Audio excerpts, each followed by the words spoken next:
I'm Ben Meiselas from the MeidasTouch Network. The newly appointed special counsel, Jack Smith, who's investigating Donald Trump's criminal conduct in connection with the January 6th insurrection, 2020 election interference, and Donald Trump's theft of government records, is hard at work. We are learning now that Jack Smith has issued a series of subpoenas to various state governing bodies that were in communication potentially with the Trump campaign when the Trump campaign sought to overturn the results of a free and fair election in 2020.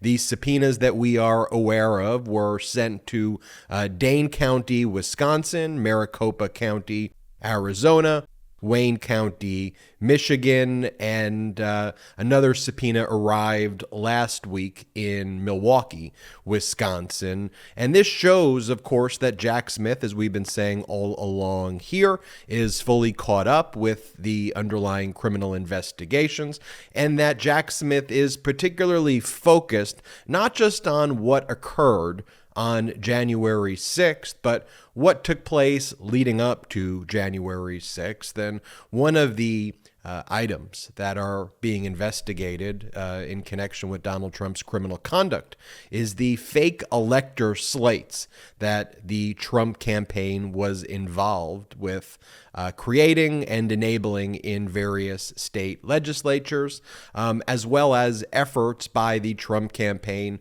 to unlawfully pressure local boards of supervisors and various governing boards that certify local election results to overturn the results of their elections. And so, just giving you one example, in Maricopa County, Kelly Ward, who is the MAGA extremist chair of the Republican Party in Arizona. Yeah, she's the one who screamed at the Trump rallies that she's ultra MAGA and who here wants to join the Orange Mafia. She said that recently over the summer. But Kelly Ward would introduce the Trump campaign to Republican officials and the Maricopa County Board of Supervisors, believing that those Republican supervisors would violate the law and overturn the results of the election there.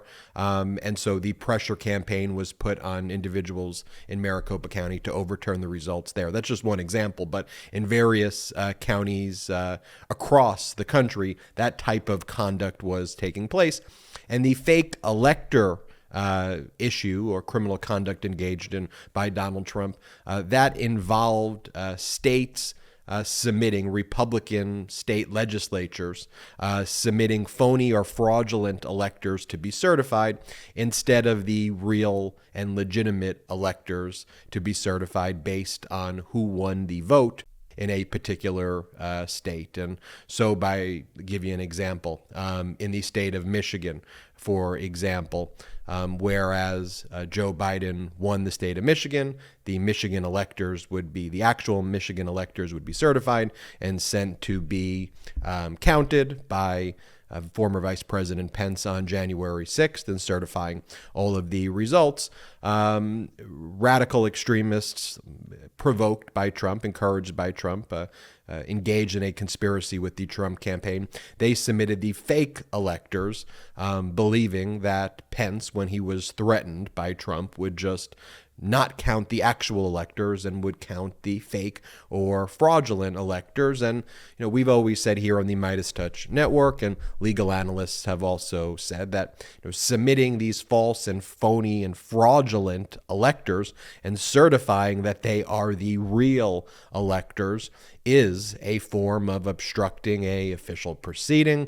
It is a form of fraud. It is a form of election interference. And here, with these subpoenas that have just been issued by Jack Smith to Dane County, to Maricopa County, to Wayne County, to other officials in Milwaukee, demonstrate that Jack Smith is focused there. And we've talked about it here as well. That's one of the major issues in Fulton County, Georgia, that the Fulton County District Attorney Fani Willis is focused on in her criminal investigation before the special grand jury, the 16 fraudulent electors who submitted their names to be certified to former Vice President Pence instead of the real electors there. One of the things to note as well in Wisconsin, we've been covering it here on the MeidasTouch network, which will be of particular importance to Jack Smith, is the fact that as recently as July of 2022, yes, July of 2022, Donald Trump called the Speaker of the Assembly, Robin Vos, who is a Republican, and Donald Trump pressured and demanded that Robin Vos in July 2022 overturn the results of the 2020 election. And this revelation came out in July during a impromptu interview with a local reporter who had asked Robin Vos, just fortuitously asked him, hey, when was the last time you had a conversation with Donald Trump? And Robin Vos said, well, he actually called me very recently and told me that I should overturn the results of the election. Here, play this clip of the Wisconsin Speaker of the Assembly, Republican Robin Vos, talk about his communication with Trump this summer in 2022. Play the clip. When's the last time you talked to the former president, President Trump? Within the last week. Within the last week? Yeah. Before or after he tweeted about you? Before. And what was that conversation like? It's one of those that it's very consistent. He makes his case, which I respect. He would like us to do something different in Wisconsin. I explained that it's not allowed under the Constitution. He has a different opinion, and he put the tweet out. So that's it. Yeah. And then when Robin Vos refused to, he couldn't, it's against the law, there's no procedure, it's literally a coup, so he's not overturning the results of the 2020 election. When he refused to do that, then Donald Trump backed his primary opponent and then backed anyone running against Robin Vos, and then harassed and threatened Robin Vos on Trump's social media platform. Robin Vos ended up winning in 2022 with more votes because of Trump's attacks on him than Robin Vos had actually received in 2018. Here, play this clip of Robin Vos in November following the midterms talking about how he actually got more votes after Trump threatened him. Play the clip. Frankly, the fact that Donald Trump continued this unbelievable vendetta, if you whatever you want to call it, because we would not overturn the election. I got more votes in 2022 than I did in 2018, right? I mean, so obviously Donald Trump's reach is nowhere near as deep as he believes it is. You know, we've been saying it here on the MeidasTouch network as well that, you know, the strange thing also about lots of these Republicans who have so cowered to Donald Trump is that the individuals who have stood up to him or people who he's attacked have actually fared pretty good. And the lessons of the midterms is that Americans don't want extremism, yet Republicans still seem to learn all of the wrong messages. Now, all of the people who received Jack Smith's subpoenas have said that they will comply, of course.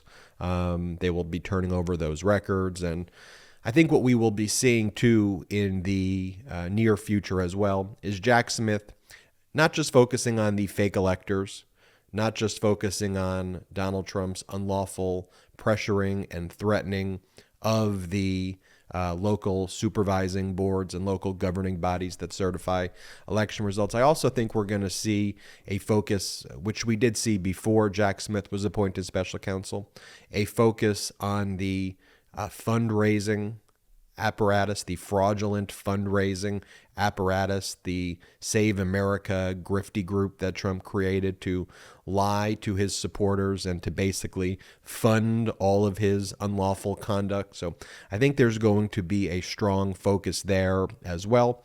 And let's not forget, of course, that on the day itself of the January 6th insurrection, Donald Trump's conduct there will be investigated. And one of the things that we've seen in the past week or so is, for example, Stephen Miller has testified before the criminal grand jury in Washington, D.C., which is now being led by Jack Smith. Stephen Miller, former top Trump aide, former Trump speechwriter, who had removed references in the speech on the ellipse that referenced threatening Pence, and Trump added that language back in. Stephen Miller would also be aware of lots of the planning and plotting of the January 6th insurrection.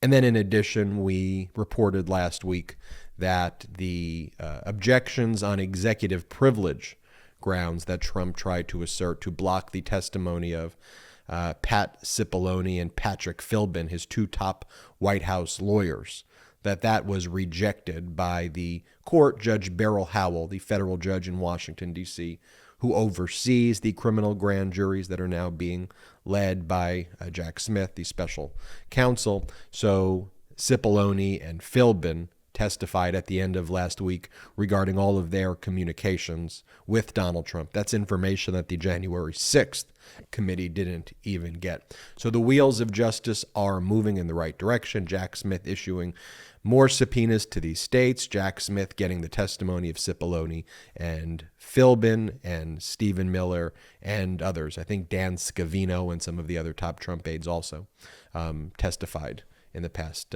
few weeks as well. We will keep you posted here, of course, with this and more information on the MeidasTouch Network.